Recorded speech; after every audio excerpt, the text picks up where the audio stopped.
Assalamualaikum warahmatullahi wabarakatuh. Perkenalkan, nama saya Nanda Melia Andini. Saya mahasiswi PPG Prajabatan dari kelas Matematika B. Pada kesempatan kali ini saya akan sedikit mempresentasikan mengenai best practice yang pernah saya lakukan. Jadi saya melakukan best practice di SMP Negeri 1 Talang dengan judul Implementasi Teams Games Turnamen atau TGT dengan pendekatan Culturally Responsive Teaching atau CRT pada materi segi 3 dan segi 4 kelas 7. Nah, ada beberapa hal yang melatar belakangi kenapa saya memilih topik ini. Yang pertama, yaitu siswa SMP adalah anak dalam usia bermain. Karena mereka masih dalam usia bermain, otomatis mereka akan lebih cepat bosan apabila pembelajaran berlangsung secara monoton. Misal, guru hanya memberikan buku paket, siswa diminta untuk membaca, bertanya, tanya jawab, seperti itu saja.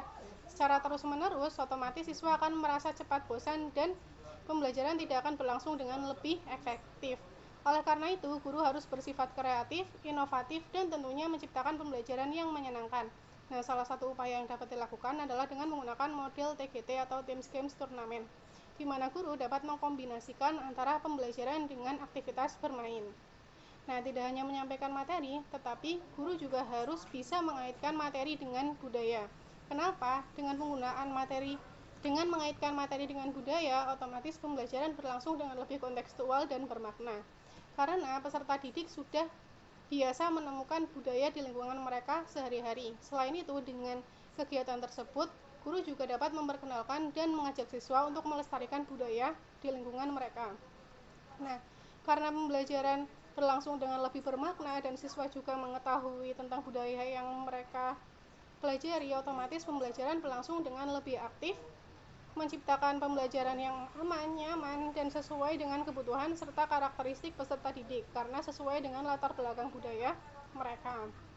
Kemudian metode penelitian yang saya lakukan dalam merancang pembelajaran dengan model TGT dan pendekatan CRT, saya melakukan penelitian ini selama 1 bulan, melingkupi tahap perancangan modul, pelaksanaan dan evaluasi pembelajaran. Kemudian di sini saya menggunakan materi segi 3 dan segi 4 kelas 7 semester genap. Nah, penelitian yang saya lakukan ini bertujuan untuk mengetahui keaktifan peserta didik, apakah mereka lebih aktif atau cenderung pasif selama pembelajaran, kemudian bagaimana respon mereka, apakah mereka merasa pembelajaran lebih menyenangkan, membosankan, sulit dipahami, atau justru mudah dipahami, dan hasil belajar peserta didik. Apakah pembelajaran yang dilakukan ini mengalami peningkatan hasil belajar, masih stagnan, atau justru hasil belajar peserta didik menjadi menurun. Kemudian LKPD. Nah, dalam melaksanakan best practice ini saya membuat LKPD berbasis budaya. Jadi di sini saya mengembangkan sebuah teka-teki silang budaya lokal di mana menggunakan pertanyaan yang berkaitan dengan budaya Tegal. Nah, teka-teki silang ini dibagikan atau disajikan sebelum proses pengerjaan LKPD. Jadi saya menggunakan teka-teki silang ini. Jadi saya membuat 4 jenis LKPD, ada LKPD jenis A, B, C, D. Dari tingkat kesulitannya itu sama, tapi nanti bedanya hanya di bentuk puzzle-nya saja. Nah, jadi peserta didik atau kelompok yang berhasil menyelesaikan teka-teki silang budaya lebih dulu, maka mereka bisa memilih LKPD mana yang mau mereka kerjakan. Nah, contohnya di sini. Jadi saya membuat sebuah gambar terkait budaya lokal.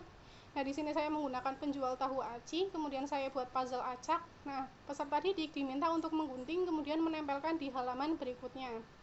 Peserta didik yang berhasil mengumpulkan atau menyusun puzzle lebih dahulu, mereka diharuskan untuk menemui guru di depan. Mereka diminta untuk melengkapi soal karena di bagian pertanyaan ini sudah diberikan soal tapi belum lengkap, belum diketahui panjangnya berapa, kemudian lebarnya berapa.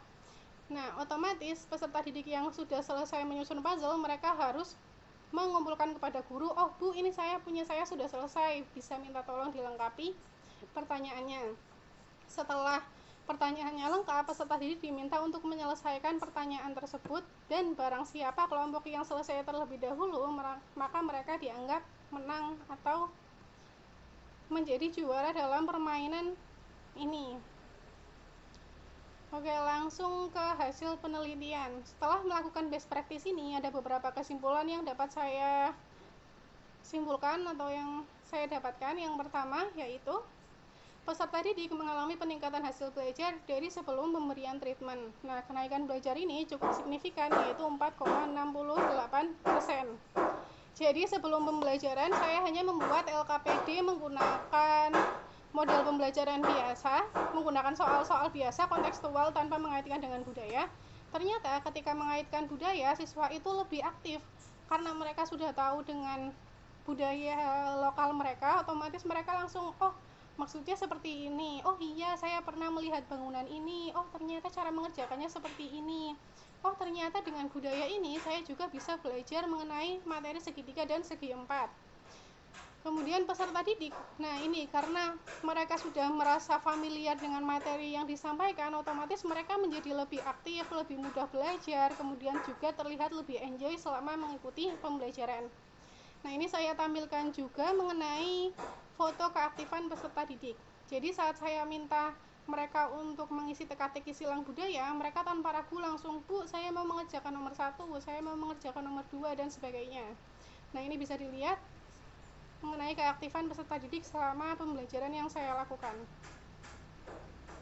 Ya, oke. Mungkin cukup sekian presentasi dari saya. Kurang lebihnya mohon maaf. Terima kasih dan wassalamualaikum warahmatullahi wabarakatuh.